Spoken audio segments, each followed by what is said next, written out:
Štrbka je svojím naturálom veľký inovátor, ktorý neustále vnáša nové veci a už vo svojom debute sa takto naplno prejavil. To bola literárna vedkyňa Ľubica Somolajová. Ivan Štrbka debutoval básnickou zbierkou Krátke detstvo kopíníkov. Už vtedy sa Štrbka stal ideovým vodcom skupiny mladých básnikov, tzv.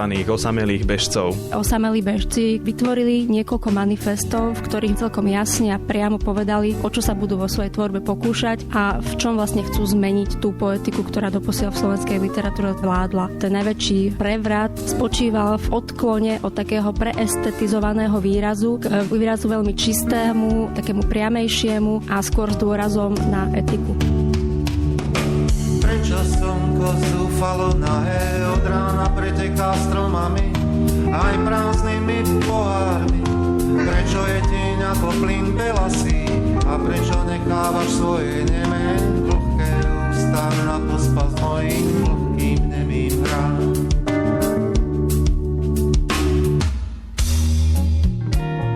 V Štrbkovom chápaní je poézia poľučťovaním človeka. Mala by teda prenikať viac do života bežných ľudí. Aj preto básnik spolupracoval s Nestorom slovenského Big Beatu, Dežom Ursínym. Myslím si, že tie texty majú dosť podstatné miesto v jeho tvorbe už len preto, že on ako človek, ktorý chápal poéziu ako čosi, čo má prejsť s tou demokratizáciou, niečo, čo nemá byť iba elitárskym hračkárstvom pre tých vrchných zopár ľudí, ktorí tomu rozumejú a ktorí sú do toho zasvetení, tak naozaj zasiahol istým spôsobom veľmi výrazným aj do populárnej hudby.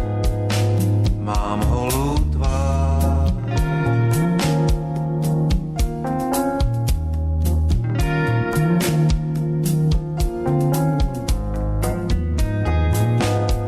dávno som stratil masku.